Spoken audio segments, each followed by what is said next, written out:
Um, Good morning. Melissa Statham from the OHCOW Windsor Clinic, and together with Dwayne Fuchs from the Thunder Bay Clinic, we're going to be talking to you today about ergonomics and sleep. And just full disclosure, we are not anywhere close to sleep experts. We're just looking at some of the ergonomic and risk factor implications that surround sleep, as well as that whole idea of musculoskeletal disorders and pain and how it can affect sleep. So to start off, why do we need sleep? Sleep is total repair. So both physically and mentally, sleep recharges us. It allows the brain to eliminate waste products, and our muscles, bones, and organs repair themselves while we sleep. Sleeping actually assists our immune system and keeps it healthy. The amount of sleep that we need varies as we get older. At infants, you need 14 to 17 hours of sleep. But as you get older and, kind of into that working population and above, you need 7 to 9 hours of sleep a night. So the number one question is, are Canadian adults getting enough sleep? Really, the answer is no, but adults ages 18 to 34, only 1 in 4 get enough. Ages 35 to 64, 1 in 3 get enough. So we aren't getting that quality or good sleep that we need. And what does affect the sweet sleep quality? Well, 1 in 2 adults actually say that they have trouble going to sleep and staying asleep at night. 1 in 5 wake up and they actually don't feel refreshed at all. And 1 in 3 have difficulty staying awake during the hours that you should be awake. So there are a number of factors that can contribute in insufficient sleep. And one of the main ones is being sedentary that day. So when you're sedentary that day, you're not burning enough calories and it affects your sleep quality at night. So does chronic stress and poor mental health. So good sleep hygiene or, different strategies that you should employ in order to get adequate sleep involve avoiding alcohol, caffeine, and nicotine before bed. Again, maintaining a regular wake time and bedtime routine. I'm one of those people that I notice if I stay up late one night, I'm still going to wake up the next morning at the exact same time. So the only thing that I'm compromising is the amount of hours of sleep that I get. So having a regular routine, everyone tends to thrive on that. Practicing relaxation and mindfulness-based stress reduction techniques. Avoid noise in a sleeping environment, except for some white noise that often helps people. Avoid using electronics right before bed. It tends to stimulate us and doesn't, kind of lull us into a sleep. Restrict any naps to 30 minutes during the day. Again, regular exercise. And if you are taking medications, you may want to review them with your physician or pharmacist if you notice a pattern of your sleep being affected since you had been taking them. So when we look at sleeping Canadians and what it's saying, it says that 31% of Canadians are not getting enough sleep. We're actually the third most sleep deprived nation, tied with the United States and after UK and Ireland. So that's a pretty, profound statistic there that almost 1/3 of our population, is not getting enough sleep. 35% of Canadians have trouble falling asleep and staying asleep. 20% have reported falling asleep behind the wheel, and 30% of Canadians suffer from some sort of sleep disorder. So, when we talk about sleep being something that we need to recharge physically and mentally, it's alarming that a third of the population is not getting this. So people with insomnia, there's been a lot of studies that look at work-related accidents and sleep and not getting enough of it. And they found that people who have insomnia have a 7 time higher risk of a work-related accident. Severe insomnia actually can make people more prone to these accidents because you have lack of a focus and you're not paying attention. When they looked at nurses who worked a 12.5 hour shift and compared them to nurses that worked an 8.5 hour shift rather, they found that there were more errors that occurred among nurses that worked a longer shift. So you can attest to that the longer your shift goes on, the more tired you get both physically and mentally, which then leads to more errors that can potentially put you in harm's way. North Americans lose up to 10 million working hours a year due to lowered performance as a result of tiredness. And the cost of sleep, too, when we look at Canada, US, UK, Germany, and Japan combined, is estimated at over 600 billion per year. Sleep deprivation can be defined as not obtaining adequate total sleep. So, insufficient sleep adversely affects how our body functions. There's been studies that look at people that are intoxicated and comparing them to people that are sleep deprived. And they'll do hand-eye coordination tasks among some other tasks. And what they have found is that a person that is sleep deprived, it acts very similar, if not worse, than someone that's intoxicated. So that's fairly alarming. Some of the common sleep deprivation symptoms that we see are fatigue, mood changes, difficulty concentrating, memory problems, paranoia, and hallucinations. So, what is it about sleep deprivation that can cause workplace accidents? Well, it leads to cognitive impairment. It degrades and slows down our processing, and it affects our memory and our reflexes. So, when we get less sleep, it slows down our reaction time and our decision making, and we're more likely to misjudge our abilities and take risk. And this can have severe implications depending on what type of occupation you do. Um, it's different if you're sleep deprived and you're behind a desk.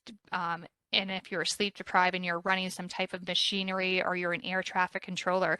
So they can have severe implications, not just on you, but potentially other people's safety as well. When we look at sleep, there's different cycles of sleep we go through. Um, and the first stage of sleep is this idea of pre-sleep. And this is light sleep. When you first are drifting off, your eyes move slowly and your muscle activity slows down as well. This is when you can kind of get those sudden jolts. If you're ever laying down and your eyes are closed and you kind of jolt off the mattress, those are those sudden muscle contractions that happen during this first stage of sleep. The second stage is light sleep, and this is when your eye movements stop and your brain waves become slower. Then there's the third and fourth stage, which are moderate and deep sleep. It's very difficult to wake someone up during this stage of sleep. There's no eye movement or muscle activity. And then there's rapid eye movement sleep or REM sleep. And this is when your heart rate increases, blood pressure rises, breathing might become more rapid, and typically occurs 70 to 90 minutes after we fall asleep. And this is when dreams happen. So there's an interaction between pain and sleep. So I'm going to talk to you about musculoskeletal disorders in the next slide rather. But when you have any form of pain, whether it be work related or outside of work, it's going to affect how you sleep. Often what happens is it affects how you like just going to sleep, staying asleep, and waking too early. So not getting enough sleep actually lowers your pain threshold. And in pain, it affects your ability to be active. And we know that when we're active throughout the day, it helps us sleep. So if you're not active throughout the day, is already going to implicate your sleep for that night, which then, if you're not getting enough sleep or you have some type of pain, often you get anxiety and stress associated with that, which also impacts sleep. So it's this vicious circle of pain causing sleep problems, not being able to do the same activities because you have the pain, which then causes sleep problems, and then some mental health issues that, kind of layer that again, which causes sleep problems. So injuries and illnesses can be very, very impactful on your sleep.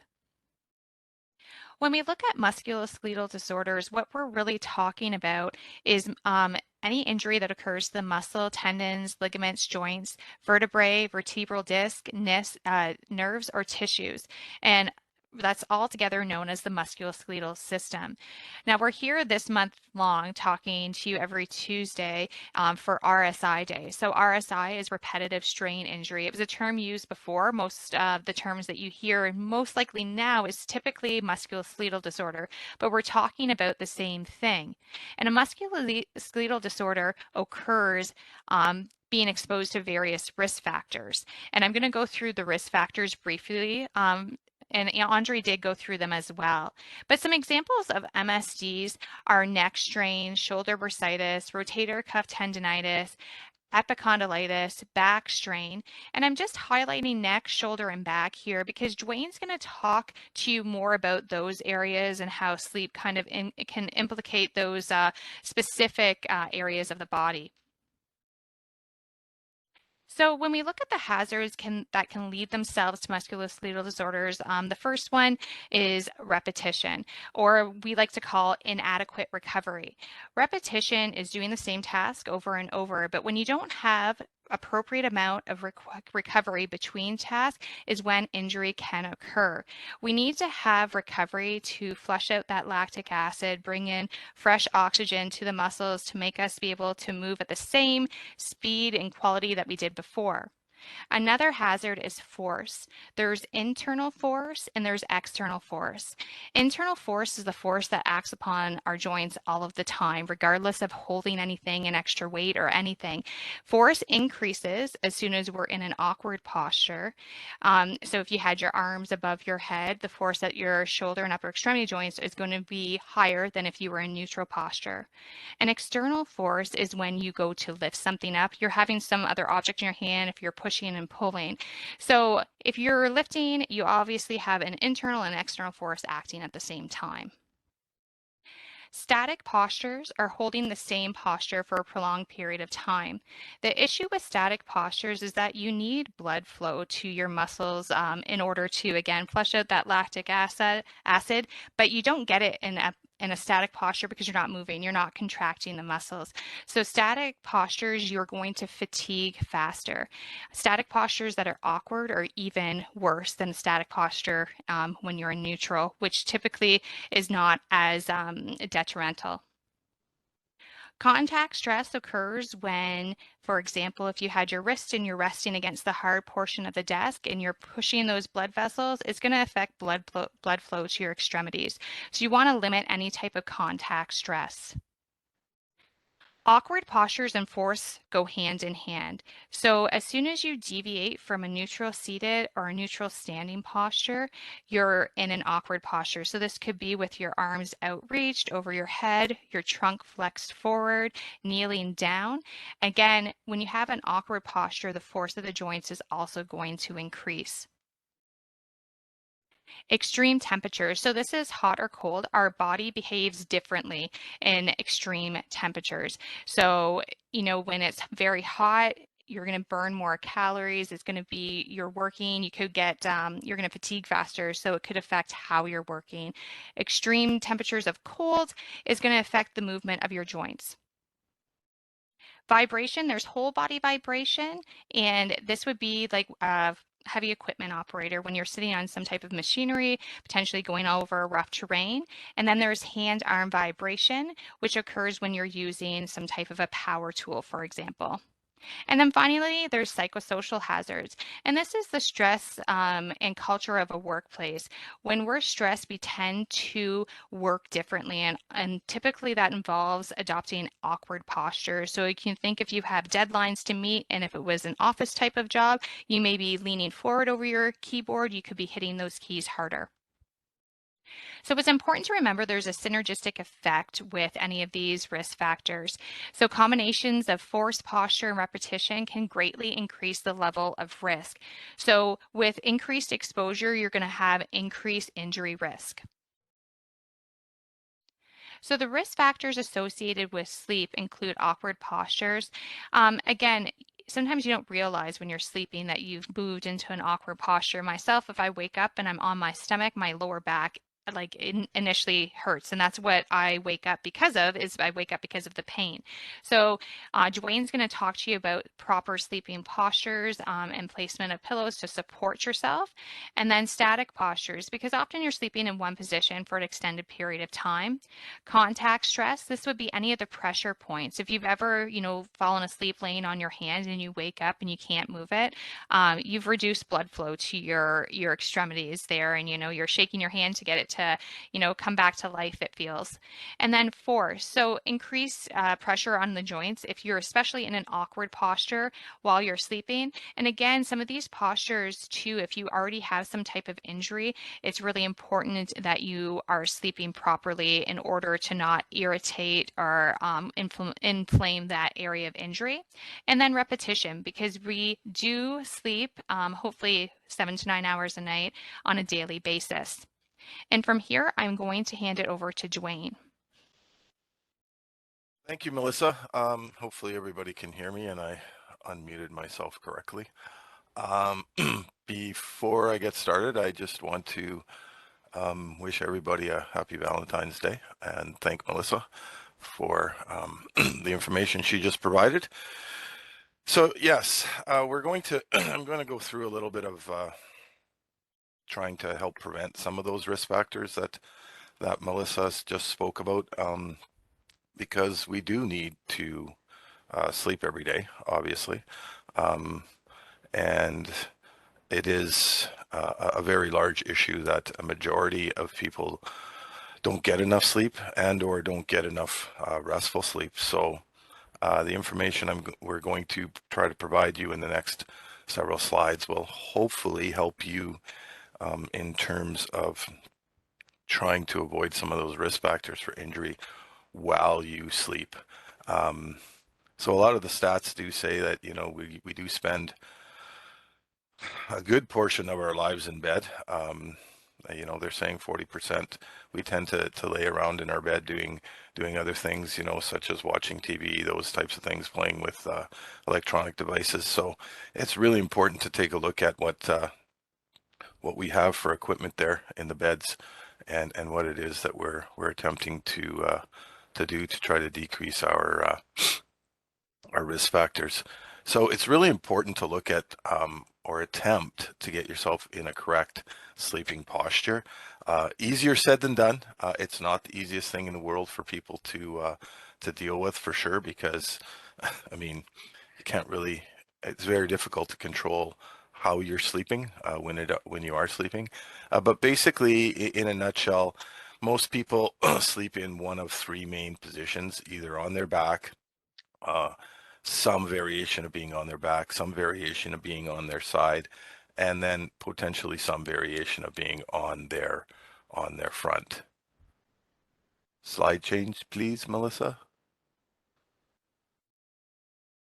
Yeah, so the do's and don'ts, or what we basically recommend, is that sleeping on your back is generally your best sleeping posture, if possible. It's not always possible for some people.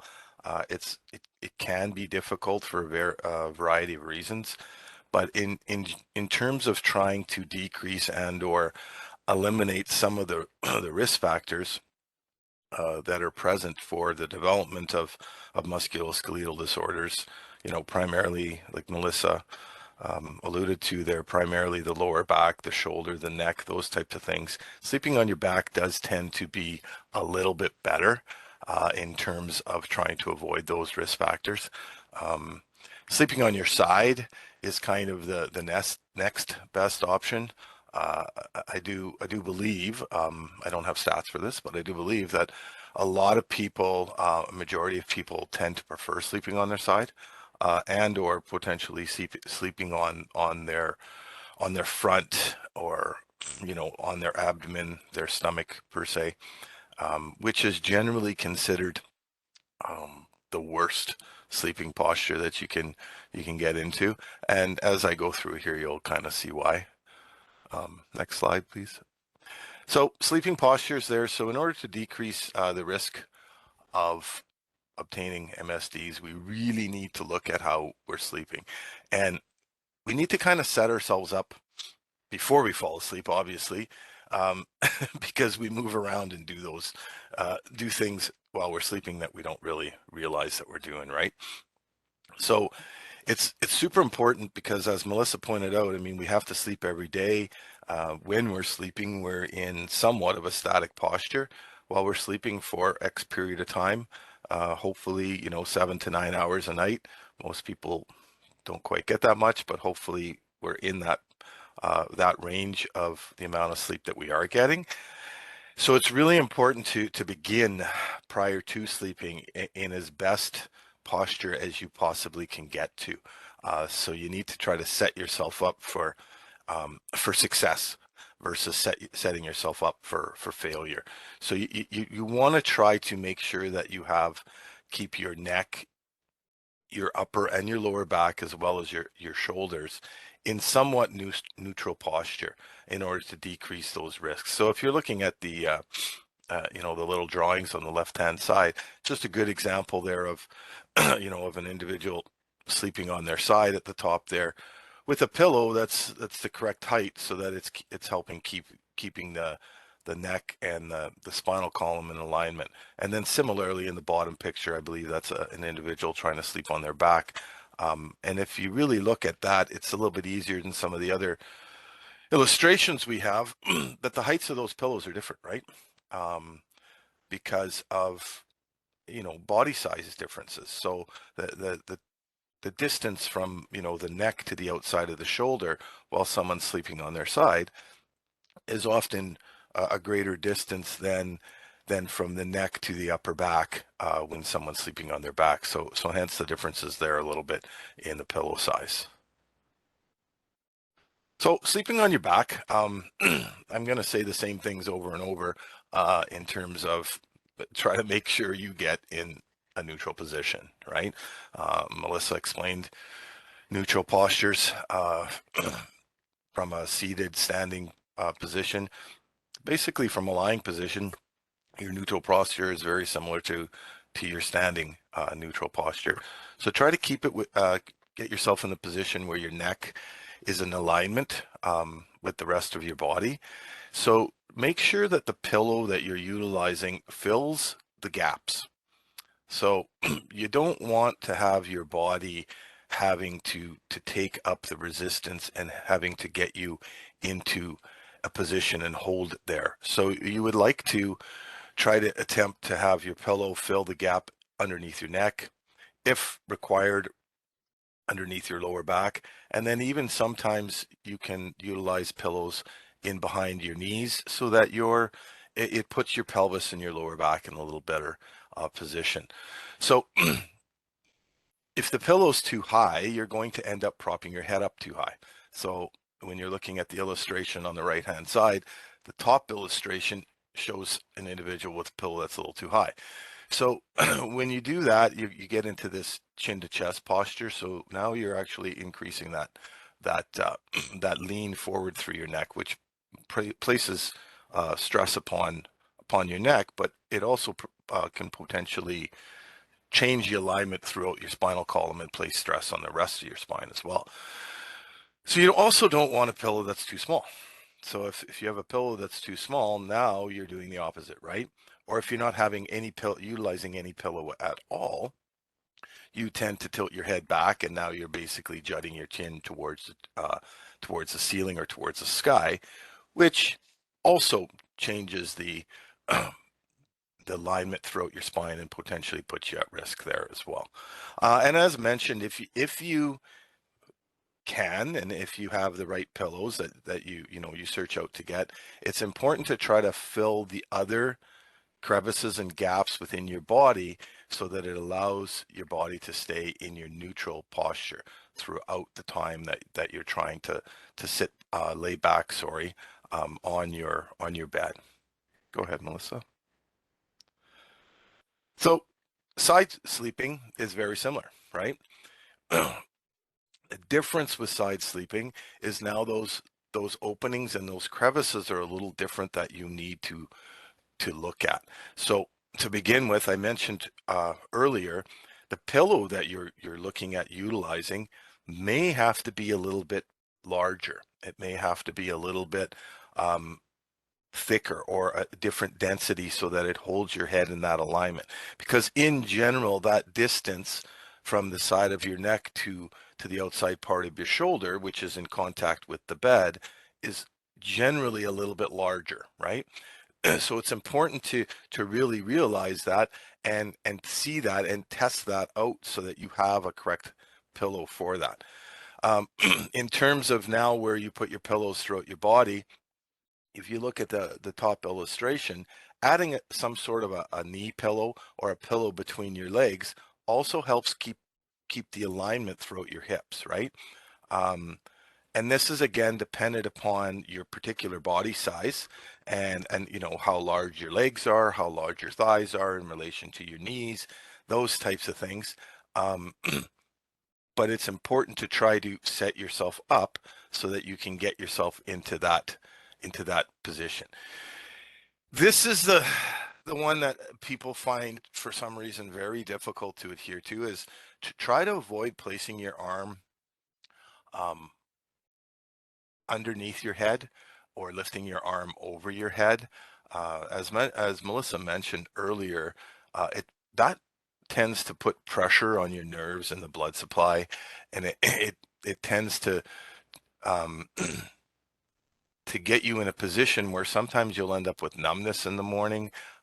You'll actually, you know, lead to the onset of musculoskeletal disorders because depending on how well you sleep, you can be in that awkward posture in that position, impeding that nerve and blood supply for 6, 7, 8 hours, right? So it's important to try to avoid that. And a good strategy in attempting to avoid that is holding something. You know, holding a pillow, um, doing something like that so that you're keeping that arm down. But it's also important that that you have the right size pillow there, right? Because if you don't have the right size pillow, then that's where you have the inclination to want to stick that arm up and underneath your head so that it gets your head in a better position, right?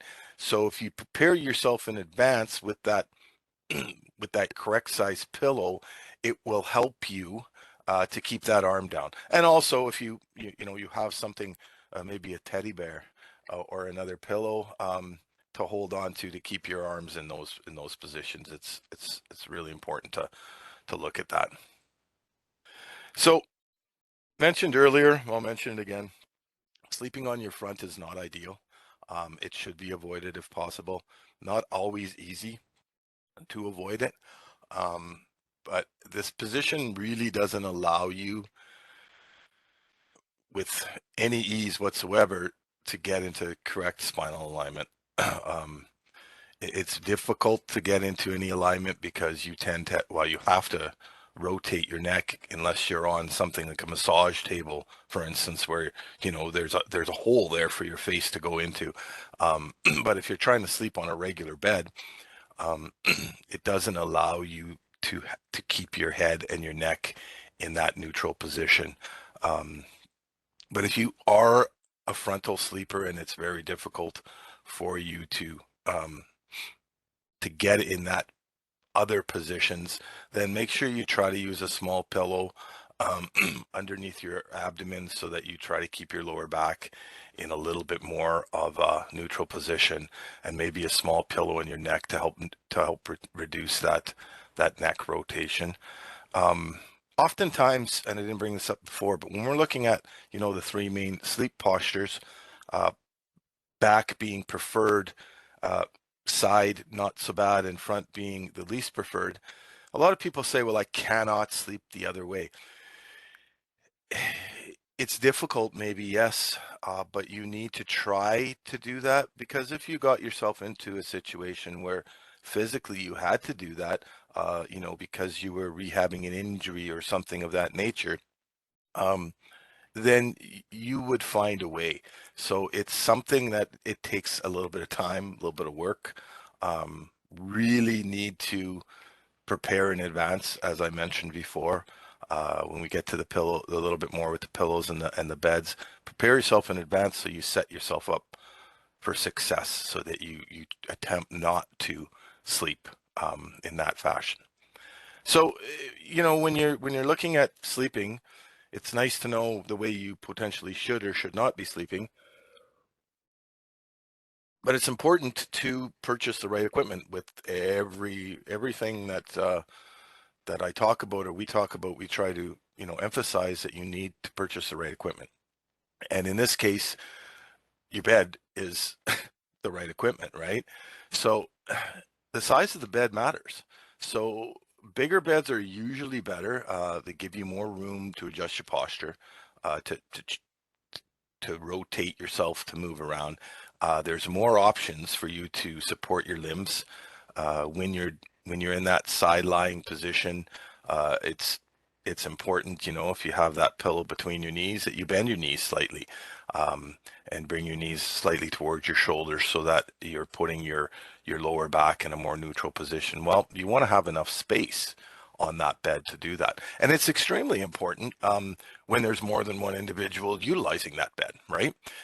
Because the larger that bed is, the lower the chance that you altering your position or you be putting yourself in a correct position. It lowers the chance of you disturbing that other individual, right? So it's something that you really kind of need to look at. And the height of the bed is also important. Um, People tend to overlook this, but when you're sitting on the end of your bed, I mean, your feet should be flat. You should be at a 90-degree position or close to a 90-degree position, right? If you have a bed that's higher, it's obviously easier to get off of, but it's more difficult to get onto. Okay. Lower beds are easier to get onto because you just kind of fall on them, but it's more difficult to get off of. So if you take a look at the illustration, the one on the far right, well, a person with any type of lower back issues, knee issues, balance issues, would have a difficult time getting off of that bed, right? So it's important to really look at that. And when choosing a bed,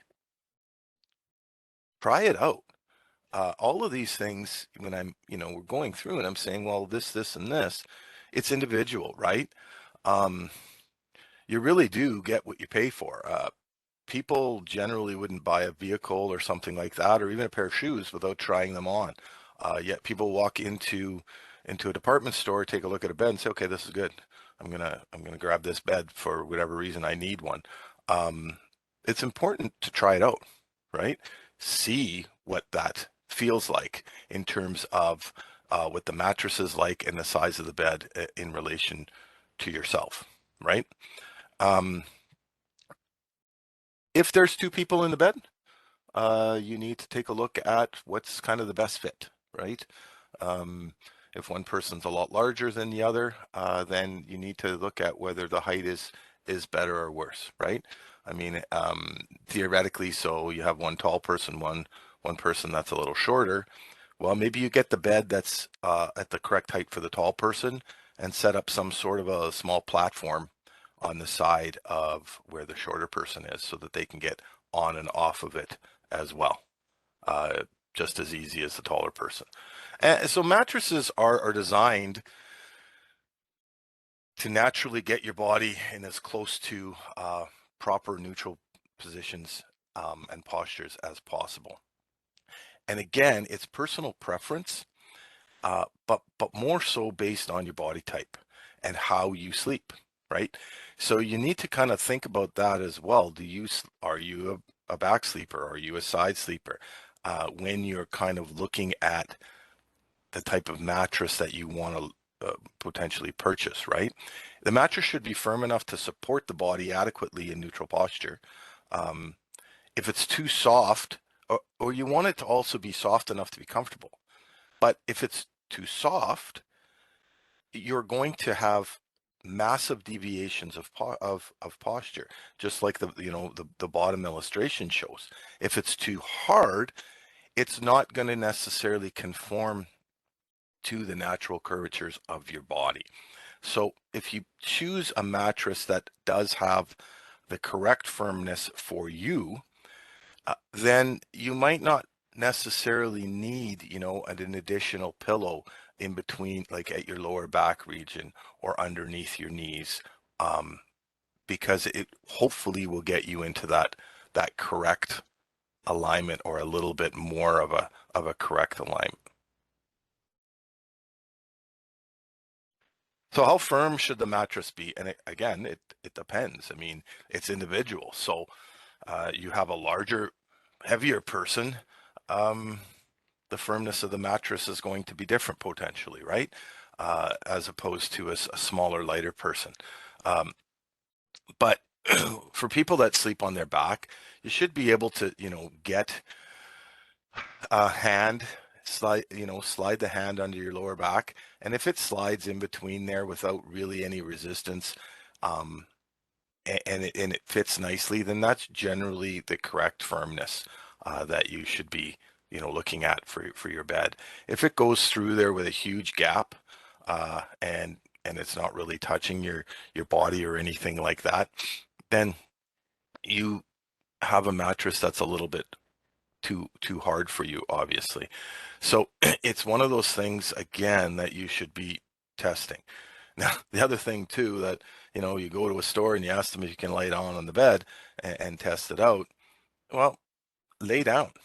Take your shoes off and lay down. I mean, most people that I know of and um, don't wear their shoes to bed, so that potentially changes things. I mean, you don't have to necessarily go with your pajamas on, but you you need to get in that position. Ask the places that are selling these beds whether you can lie on them for 3-4 minutes and test them out. So for a side sleeper, um, you should be able to feel your body touching all the way through. And similarly, if there's large gaps in between, say for instance where your waist is, where your knees are, if there's a large gap between your body and the mattress, then that mattress may be too hard for you. Um, if it's really difficult to put a hand through there or to reach through there while you're lying there, then that mattress could be a little bit too soft for you. So again, you need to kind of look at that as you go.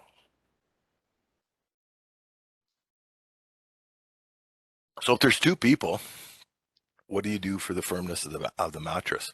Well, if both people are this, similar size and weight, then the firmness is, or if they're not, then the firmness is difficult to individualize, obviously. If they are the same size and weight, then not an issue, right? Um, so there's a couple things you can compromise and try to make it not bad for both people, and then utilize pillows, those types of things. Um, there are mattresses out there that you can get that have different firmnesses from side to side.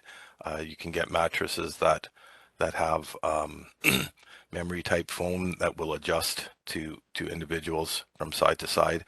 But it's important to try again to have both people try the beds and see how it feels.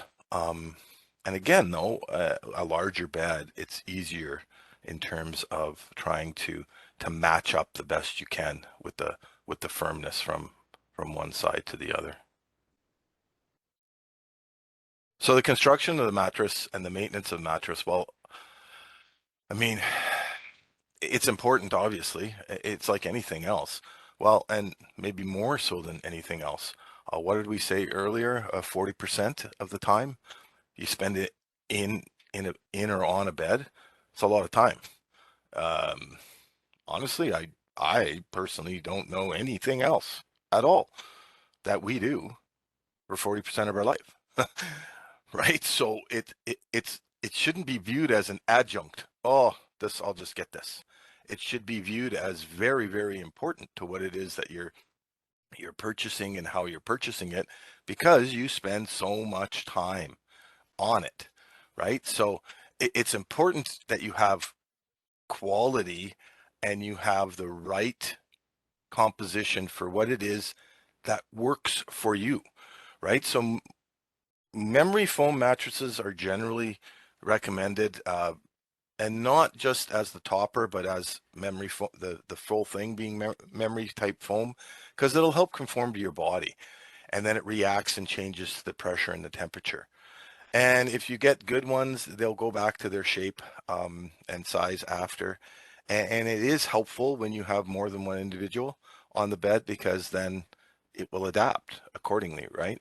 Um, Although if you have memory foam, it does take a little while for it to kind of go back to its original form. So it may hinder and change postural or hinder postural changes while you're sleeping. Uh, when I talked about three main sleeping postures, on your back, on your side, on your front. Most people do a combination of them somehow.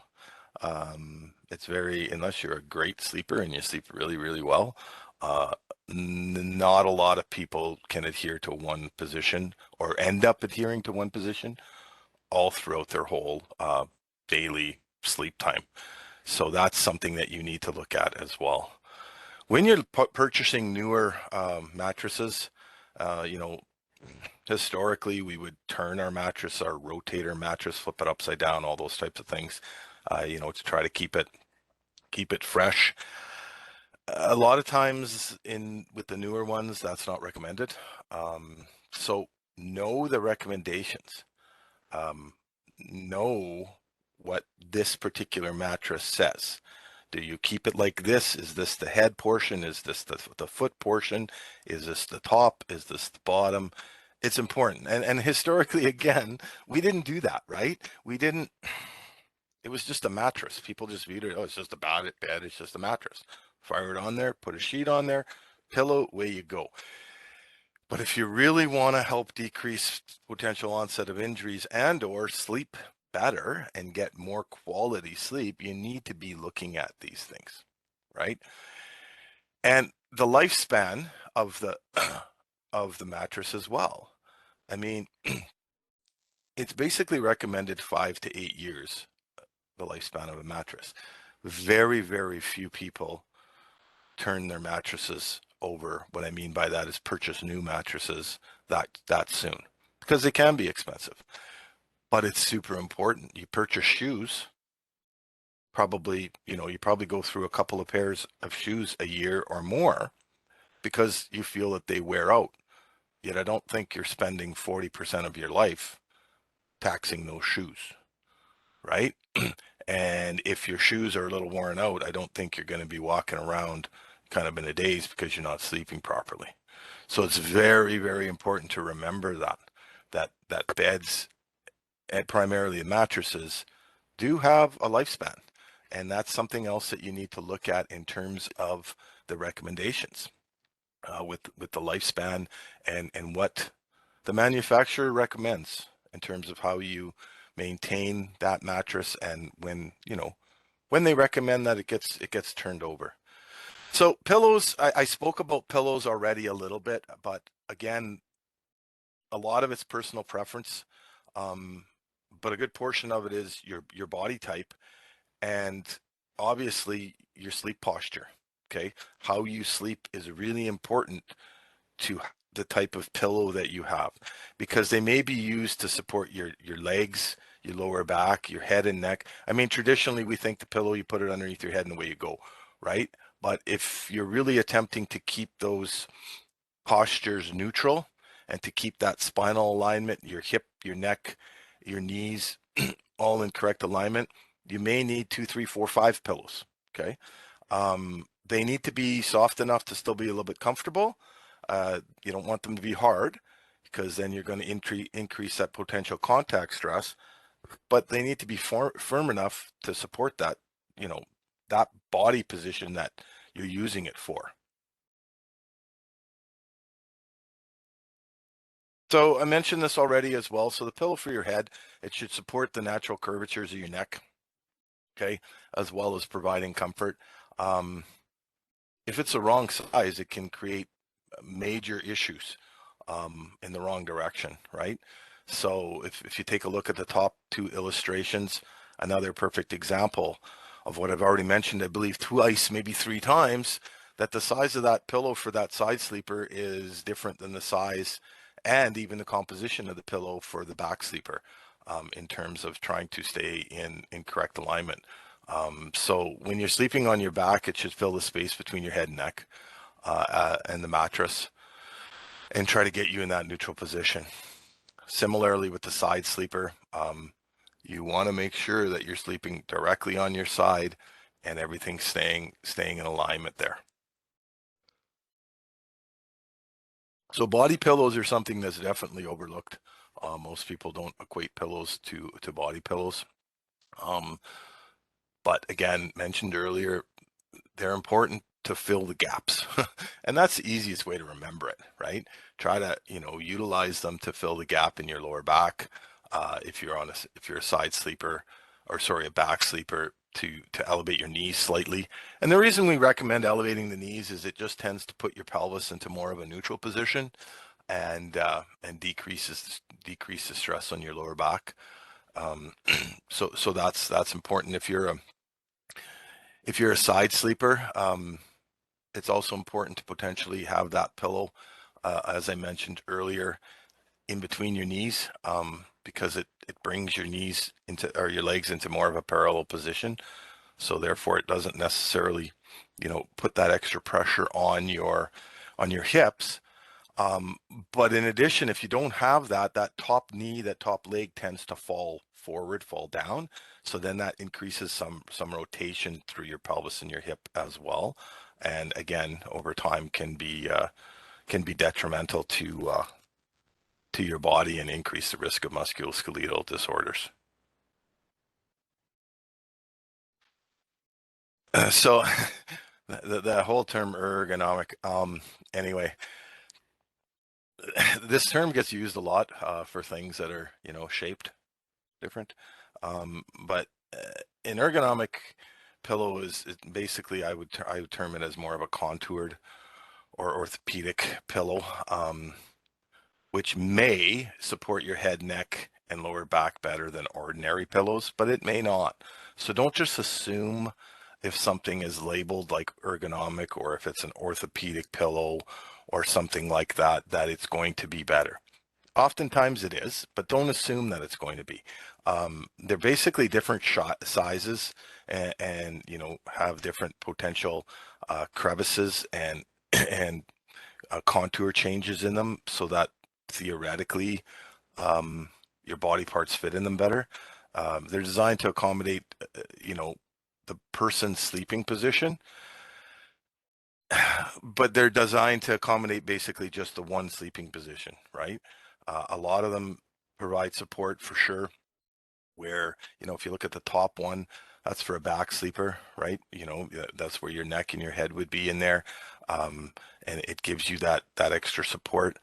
But they're, again, like everything else, you need to try them to make sure it's going to fit you properly, and fit your particular dimensions, right? It also limits potential posture changes. Like I said, if you don't sleep 100% on your back or 100% on your side, having a pillow like this might be detrimental, unless, of course, you somehow have the ability to switch out in midstream, which most people don't. But it's very important to keep in mind that it's an individual thing, and they may work fabulous for some people if they fit that individual and that individual can sleep with them, but it may not work at all for other people. So keep in mind those things about the individualism of those types of pillows. So then Melissa mentioned earlier some of the, the pitfalls and the downfalls of not getting enough sleep. Well, individuals that do work, shift work, tend to have an increased fatigue due to the disruption of the circadian rhythms, and how our body actually does rest when we're sleeping at different times, as opposed to the traditional nighttime when the moon is in the sky and it's night. So those things need to be kept in mind when individuals shift work and tend to sleep at different times. So those things can definitely affect your sleep quality. It can affect digestive issues. It can make you more depressed, those types of things. I mean, there are studies that show that, that there's a greater number and severity of workplace accidents that happen during night shifts, because your body feels that that's when you should be sleeping. Even if you're sleeping during the day, um, you generally tend not to get the same type of rest, and it disrupts and messes up your normal sleep patterns. So just keep that in mind with shift work. So Tips to improve sleep among shift workers is try to, in a nutshell, try to mimic nighttime as best you can if you have to sleep during the mornings or during the day, those types of things. Uh, obviously inform individuals within your household or your sleeping area that you need to sleep. Try to make it, dark. Try to make the atmosphere similar to what it would be when you're sleeping at night in terms of the temperature, the lighting or the darkness, those types of things. Try to set a schedule. I mean, it's best for us as individuals generally to have a sleep schedule where you go to bed at a similar time and then your body gets used to waking up at that similar time. Melissa mentioned earlier that it almost doesn't matter what time she goes to bed. She tends to wake up at the same time every day. Well, on those days that she goes to bed later, obviously she's not getting the same amount of sleep, and therefore that's going to negatively affect her sleep quality as well. So if you try to make it as routine as possible, um, those individuals that work shifts all the time and they're always working the midnight shift, it's a little bit easier to do that. Get into a sleep routine. Not so easy when you have varying shifts, right? Um, and then, try to do stuff like read or listen to quiet music to try to help you sleep, right? It's really important to try to get in that routine to try to prepare yourself to try to sleep a little bit better. So then overall, I mean, I just mentioned it again, extremely important to develop a sleep routine. I know it's not easy in our life, the way we go about doing things pop up, this, that, and the other thing. But the sooner you manage to get into a sleep routine, the more you're going to be able to increase that quality of sleep. And the more you're going to be able to implement these recommendations that we've made regarding sleep postures, regarding the use of pillows and those types of things, because when you get into that routine, you generally will fall asleep easier, so you can stay in those postures to help avoid, uh, you know, the risk factors associated with the onset of musculoskeletal disorders. And it's important because if you have a hard time, say, sleeping without your arm over your head, well, if you get into a routine and you go to bed and you're tired and you need to sleep, it'll be a little bit easier for you to get to that point, right? And it'll be a process, especially for those that are sleeping, all over the shop. Melissa mentioned earlier, super important to be active. Um, Make yourself tired, right? So that physically you require, the recuperation that sleep provides. It's also important to eat correctly and eat well, and take a look at what you're consuming throughout the day and, in the hours prior to going to sleep. You don't want to go to sleep on a full stomach. You don't want to be sleeping when you're hungry. Uh, it's important to try to, avoid caffeine and alcohol because they both tend to speed up your heart rate, right? So they speed up your heart rate. It makes it much more difficult to rest and to sleep. And again, you need to be individual on what works for you. The the layout of the bedroom, uh, noise, darkness. Technology is something that we have a real tough time with, especially in this day and age of watching TV on the phone, iPad, whatever it may be. Try to avoid that because that increases your stimulus again, right? And you want to decrease your stimulus so that you're relaxing and you're getting into the stages that you can potentially, help fall asleep. Same thing with the clocks and those things. People tend to get more wound up as they can't sleep, right? So when you can't sleep, you look at the clock and then you make it worse because then you're stressing yourself out that you can't sleep. So try to avoid that as much as possible. And then just, you know, um, try to relax as best you can. And like Melissa had said, we're not experts in sleep per se. We're not experts in sleep conditions. We're not experts in, being able to fall asleep, how to sleep, get better REM sleep, those types of things. What we were trying to do with this presentation was basically, provide you with information to help set up your your sleeping workstation, so that you're going to hopefully not get as many potentially musculoskeletal injuries that you would if you were sleeping in poor postures. So if that's the conclusion of our presentation for today. So Trevor, we'll open it up to some questions, I guess. Great. Thanks, Dwayne and Melissa. That was great. There are a number of questions for both of you. First one is, what is sleep apnea? Um, Again, not being a sleep expert, basically sleep apnea is they say that it's when your breathing tends to stop and restart several times while you're sleeping. It tends to decrease your sleep quality, obviously. I'm not going to go into it a ton because I'm not a sleep expert, but there are a number of risk factors that increase the chances of sleep apnea.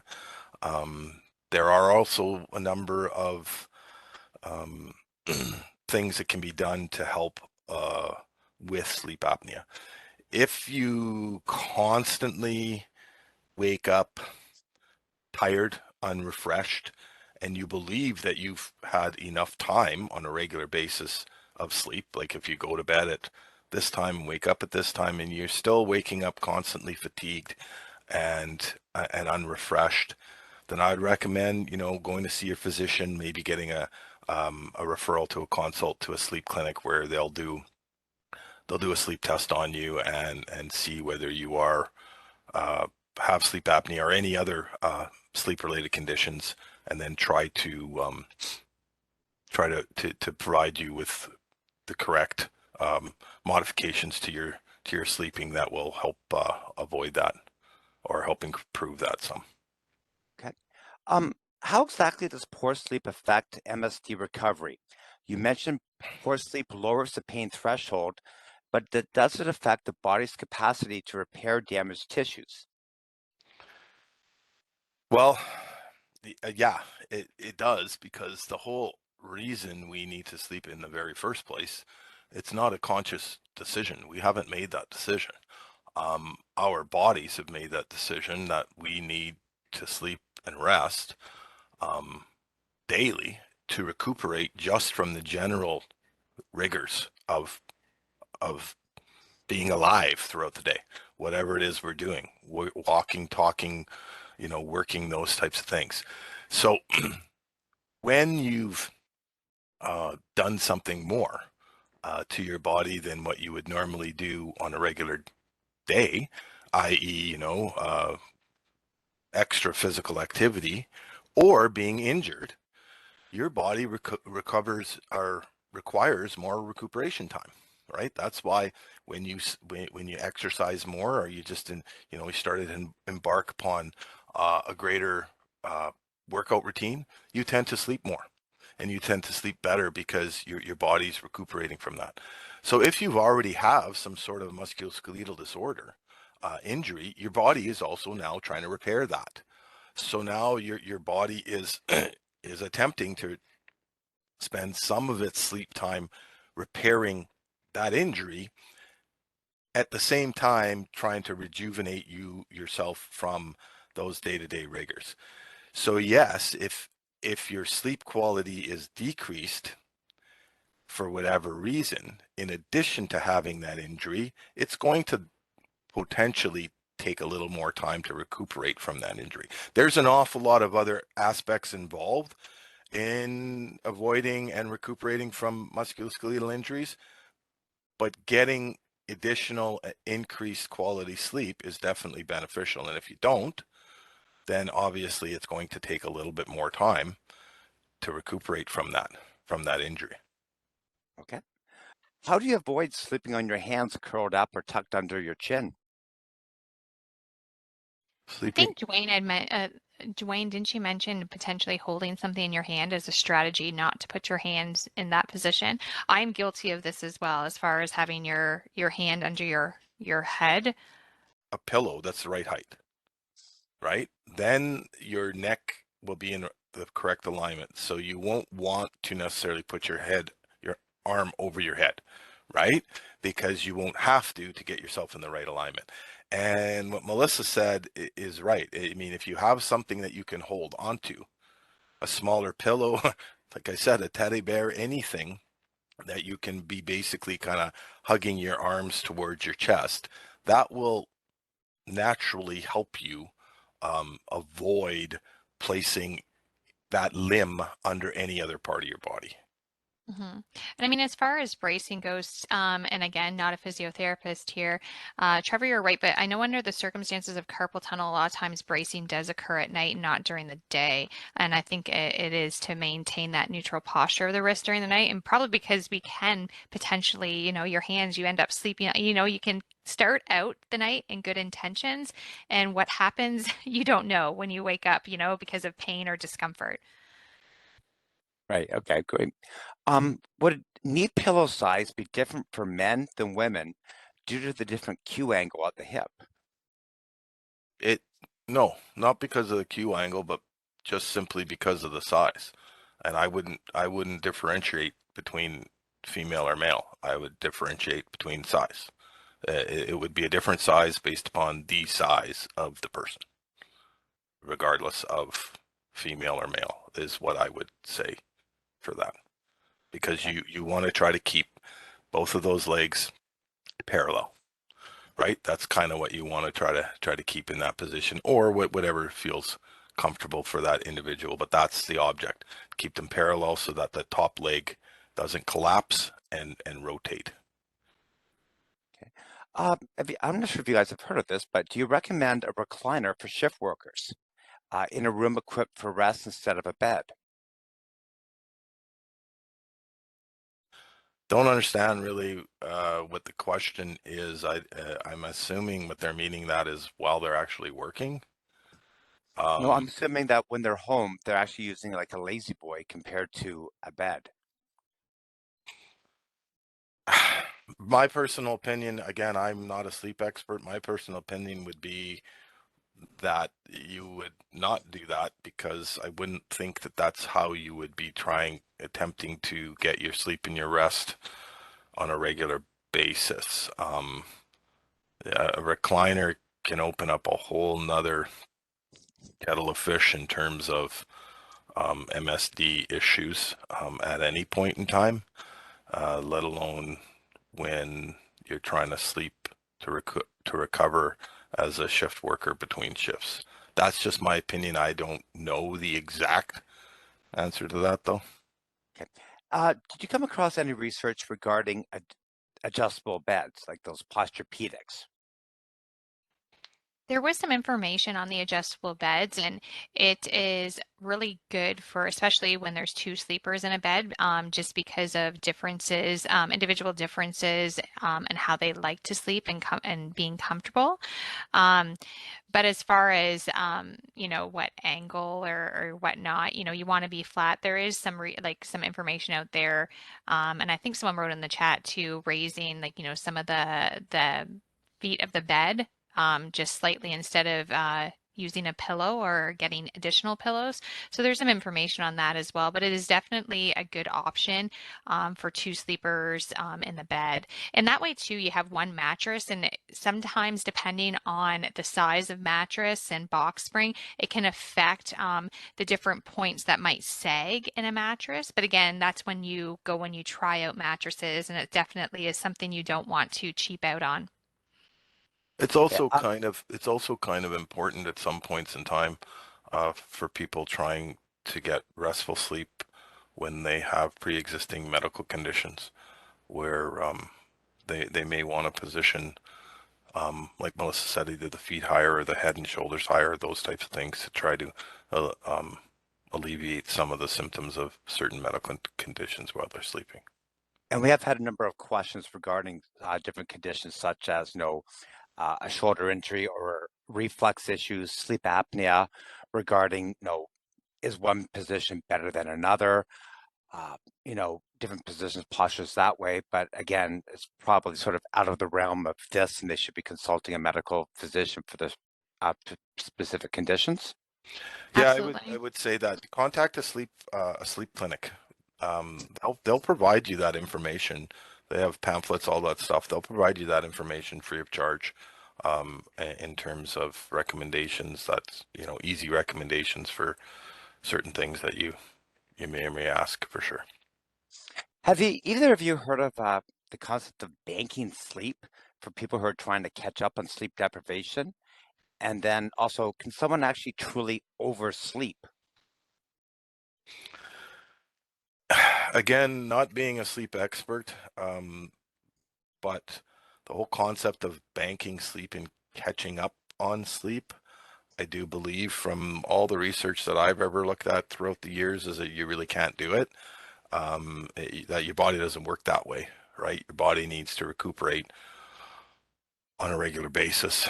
Now, when you tend to sleep longer, for instance, if you have an illness, you have a cold, you have something like that, you sleep more.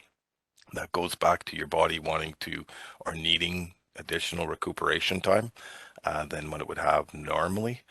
Um, in terms of oversleeping, I don't know the answer to that. I know some people feel more tired when they sleep longer, um, but I'm not sure if that's just kind of a reaction or if that's an actual physical phenomenon. Again, to get correct answers to those questions, I would refer you to a sleep clinic. Question regarding mattresses. The question is, I always heard smaller people should use hard mattresses, while huskier individuals should stick to softer mattresses. Why is that? And then the follow-up question is, why is there such a strong correlation between firmness and body weight? Well, I To don't be- go ahead. You go ahead, Oh no, Melissa. I was gonna say I had not really heard that phenomenon through what I was looking. Not to say that it isn't true. I just find the firmness of a mattress to be individualistic, right? Like, I prefer a firmer mattress, but I would almost think someone that is heavier, wouldn't they sink in more to a softer mattress, making it more difficult then to get out and like move around. Though, and depending too on the person, if there is any pre-existing musculoskeletal type injuries, sometimes a mattress that's too soft isn't going to allow you to maintain those curvatures and neutral posture that you're looking to achieve while sleeping. I agree. I don't think there's a major correlation. I think it depends upon how your body fits the mattress.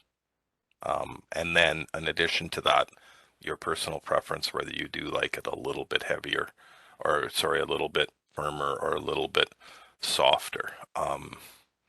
It's how your body fits into the mattress that is the more important thing.